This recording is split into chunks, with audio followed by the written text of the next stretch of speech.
morning all students. So today we'll start lesson number 1 of class 4th and the subject is English and the activities number 7. तो activities number 7 है जो कि एक poem है. तो ये पोएम आपको रीड करनी है. देखो, रीड द फॉलोइंग पोएम कि ये पोएम आपको रीड करनी है और इसके अकॉर्डिंग आपको ये क्वेश्चन आंसर लिखने हैं. तो मैं आपको क्वेश्चन ये रीड आप खुद करना और मैं आपको क्वेश्चन आंसर एक्सप्लेन कर देती हूँ. तो क्या है, what is the poem about? The poem is about a small poor child के एक गरीब बच्चे के बारे में ये पोएम है. फिर क्या है कि list the natural things mentioned in the poem कि नेचुरल थिंग्स जो भी पोएम में है वो आपको लिखनी है. तो इसमें पोएम में tree, land, flower, river, sky and sea, ये जो सारी नेचुरल थिंग्स है उसका उल्लेख किया गया है. फिर what does the poet mean by grown up river की मीनिंग क्या है पोएट का ग्रोन अप रिवर का? तो the grown up river means it behaves in an ordinary manners की जो लहराती लड़खड़ाती चलती थी वो अब सीधी बह रही है नदी. तो मतलब इसमें ऑर्डिनरी मैनर्स आ गए हैं, ऐसा पोएट का मीनिंग है. फिर identify the mention the words that rhyme. तो ये जो पोएम है उसमें जितने भी सारे राइमिंग वर्ड्स आते हैं वो आपको लिखने हैं. तो मैं आपको बता देती हूँ कि कौन कौन से राइमिंग वर्ड्स है. ठीक है, तो tree, me, hand, lands, my, nearby, lie, ice, more, before, pass, glass, down, town, tree, sea, ship, slips, five, alive. फिर ये क्या है कि ये जो एक्टिविटीज़ 8 है इसमें जो भी ये सारे सेंटेंस है उसके आपको जो भी वर्ड्स है उसके आपको सेंटेंस खुद से बनाने हैं. तो जैसे एक एग्जांपल दे देती हूँ कि प्रोटेक्ट. तो प्रोटेक्ट का आप क्या सेंटेंस बनाओगे? तो a house protect us from heat, cold and rain. फिर ब्यूटीफुल, तो peacock is a very beautiful bird. फिर मैजेस्टिक यानी आलीशान, तो आप लिख सकते हो कि Agra is a very majestic palace. फिर माइटी यानी शक्तिमान कोई इंसान ज़्यादा शक्ति वाला होता है ना वो.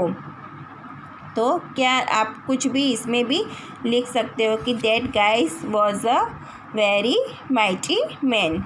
फिर प्योरिंग यानी बहुत ज़्यादा जब बारिश गिरती है ना तो आप उसमें आप लिख सकते हो कि द रेन इज़ प्योरिंग डाउन की रेन बहुत ज़ोरों की गिर रही है. फिर नेक्स्ट पेज में कौन सी एक्टिविटीज़ 9 में क्या है? तो देखो 9 में ये जो आपको फ्लावर्स दिए हैं ना तो इसकी साइज़ कैसी होती है, मीडियम होती है कि स्मॉल होती है, ये आपको लिखना है. इसका कलर कैसा है? तो ये रेड कलर है तो इसमें रेड कलर, ये इसमें फ्रेगरेंस यानी ये कैसा लगता है, आप कैसा फील करते हो? तो प्लीजेंट. तो ये जो फ्लावर्स है वो आपको देख के लिखना है कि ये मीडियम साइज़ का है कि स्मॉल साइज़ का है, इसका कलर कौन सा है, ये सब आपको यहाँ पे फिलअप करना है. फिर एक्टिविटीज़ 10. तो एक्टिविटीज़ 10 में देखो ये बहुत इजी है, आपको मज़ा आएगा कि ये जो आपको टेबल दिया है उसमें से आपको वर्ड्स ढूंढने हैं. तो एक दो ढूंढ के मैं आपको दिखा देती हूँ. देखो ये एयर का स्पेलिंग है, ये बर्ड का स्पेलिंग है, फिर ये बैट का स्पेलिंग है ना, फिर ये ऑन का है. तो ऐसे आपको वर्ड्स ढूंढ के यहाँ पे लिखने हैं 10 वर्ड्स. ठीक है, चलो बी में तो कुछ नहीं है. फिर आ जाते हैं lesson number 2, scientist and invention. तो हमारे फेमस जो इंडियन साइंटिस्ट है उनके बारे में है. तो कौन कौन से हमारे में ये आपको शॉर्ट में एक्सप्लेन कर देती हूँ कि हमारे इंडिया के जो साइंटिस्ट है तो mostly Aryabhata, Chanakya, C V Raman, A P J Abdul Kalam, C R Rao, Vikram Sarabhai, Homi Bhabha and many more. जो कि आपको साइंटिस्ट के बारे में आप जानते हो पर फिर भी हम कुछ साइंटिस्ट है कि जिनके बारे में हम यहाँ पे पढ़ेंगे. तो विक्रम साराभाई. तो Vikram Sarabhai was born in Ahmedabad on 12 August 1919 in A Jain family. कि विक्रम साराभाई थे वो अहमदाबाद में उनका जन्म हुआ था 12 अगस्त 1919 में जैन फैमिली में हुआ था. The establishment of the Indian space research organisation की उन्होंने क्या इन्वेंशन किया था? तो ISRO, Indian space research organisation का शॉर्ट फॉर्म है ISRO. Was one of his great achievement कि ये उनका ग्रेट अचीवमेंट था। He also supported doctor Homi Bhabha in setting of the first rocket launching station in India, कि फर्स्ट रॉकेट जब launching हो रहा था तो उन्होंने होमी भाभा को भी सपोर्ट किया था। और आपको ये बात पता नहीं होगी कि विक्रम साराभाई को पद्म भूषण मिला था इसरो के लिए, है ना। तो ये मैंने आपको एक्स्ट्रा बताया। फिर doctor Homi Jehangir Bhabha, widely regarded as the father of India nuclear scientist programme, की इंडिया की जो न्यूक्लियर साइंटिस्ट प्रोग्राम के पिता कहे जाते हैं उनको।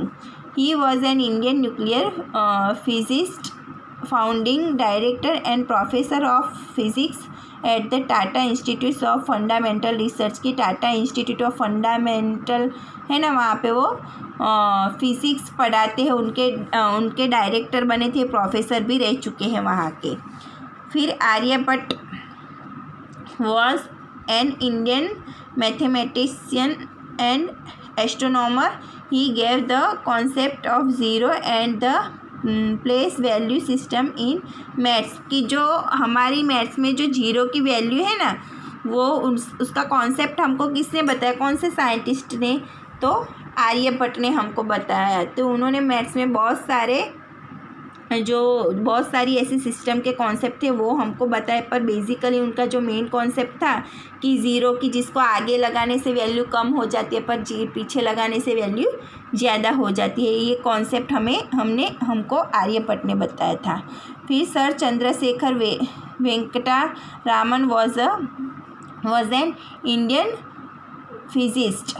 He was awarded the Nobel Prize for Physics in 1930 for his discovery in physics known as the Raman effect। तो जो उनकी डिस्कवरी जो कि रामन इफ़ेक्ट के बारे में जानी जाती है, उनके लिए उनको नोबेल प्राइज़ मिला था 1930 में। सर चंद्रशेखर को मिला था और वो इंडियन फिजिक्स थे, और उनको अवार्ड में कौन सा मिला था, नोबेल प्राइज़ मिला था। जैसे मैंने बताया ना विक्रम साराभाई को पद्म भूषण मिला था, ऐसे इनको नोबेल प्राइज़ मिला था। तो ये जो हमारे फेमस इंडियन साइंटिस्ट है उनके बारे में मैंने आपको एक्सप्लेन किया। और आप हो सके तो इनके बारे में कुछ ज़्यादा भी आपको गूगल पे से या कहीं पे से कोई बुक्स हो आपके पास तो उनमें से भी आप रीड कर सकते हो, ठीक है। तो आज के लिए बस इतना ही, तब तक के लिए बाय बाय।